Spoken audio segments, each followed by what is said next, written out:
Lorsqu'on parle de la tolérance, ça explique le pardon de son prochain, et la cohésion sociale, l'engagement pour le soutien des uns et des autres.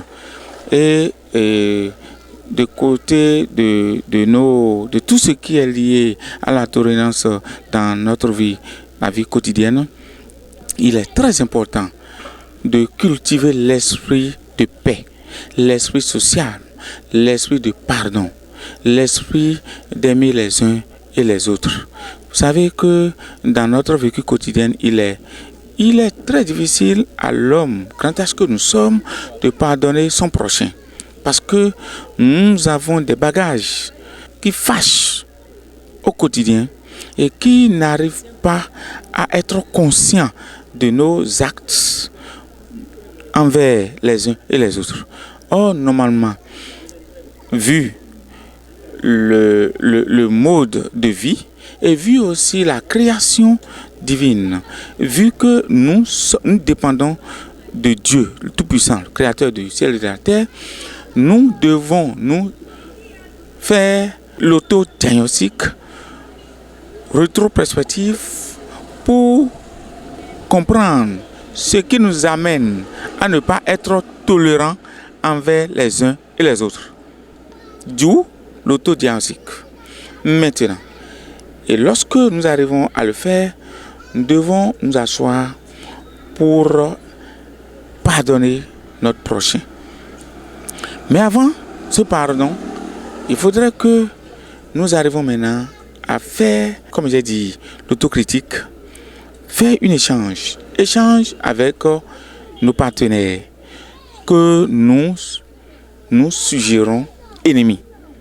Et lorsque nous ne pardonnons pas nos ennemis, qui est en même temps notre partenaire, nous ne pouvons jamais avoir la lumière divine.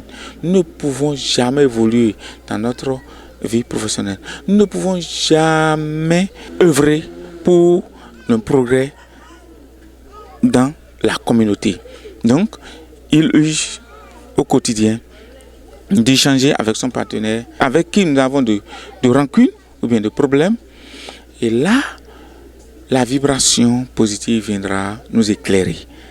D'où il aura alors évolution sur évolution. Et vous allez sentir que ça amène au progrès, premièrement, du foyer, de la famille, de la nation, de la communauté et de l'être humain que nous sommes.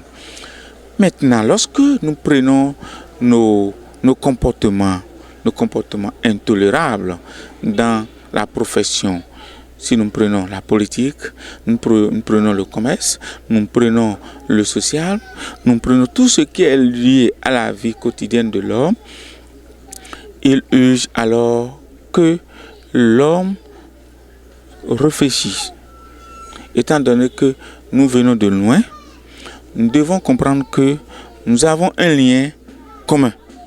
Et ce lien commun amène à l'émergence. Et pour qu'il y ait l'émergence sur le plan local, sur le plan national, sur le plan international, il voudrait qu'il y ait toujours le développement de l'esprit tolérant. Nous devons être tolérants envers les uns et les autres. Et qui appelle à la paix, le pardon, la cohésion sociale et pourquoi pas l'amour envers les uns et les autres. D'ailleurs, c'est dans ce cadre que nous devons savoir que nous sommes nés d'un être suprême qui est Dieu Tout-Puissant et qui nous a créés. Nous ne pouvons jamais avoir les mêmes comportements. Nous ne pouvons jamais avoir les mêmes réflexes. Nous avons différentes sortes d'esprits qui guident. En tant qu'être humain que nous sommes, nous avons l'obligation de cultiver l'esprit de tolérance. N'importe où nous sommes, dans les marchés, envers les uns et les autres, envers les usagers. Dans nos services, nous devons être tolérants les uns et les autres. Nous devons cultiver l'esprit de pardon pour que les services puissent évoluer, développer bien. Au niveau des autorités locales, nous avons l'obligation de cultiver l'esprit de tolérance. Au niveau des autorités, à haut niveau, au niveau du gouvernement, nous devons avoir aussi, même dans toutes circonstances, lorsqu'on parle de tolérance zéro, c'est que il n'y a pas alors le pardon. Il faut quand même faire rayonner l'Esprit Saint dans les milieux éducatifs, dans les milieux commerciaux, professionnels et même sportifs. S'il n'y a pas pardon, on ne peut pas jouer ensemble. Hein. Voyez-vous, les joueurs doivent être tolérants envers les autres, les uns et les autres. Du coup, c'est la même chose au niveau de la gouvernance, au niveau jusqu'au ménage.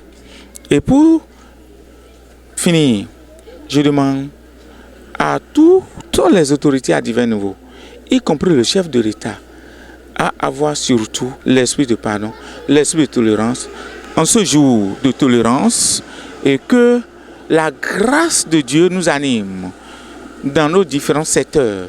La grâce de Dieu nous révère surtout l'esprit de tolérance, l'esprit de pardon, l'esprit d'amour, pour qu'il y ait la paix tant attendue.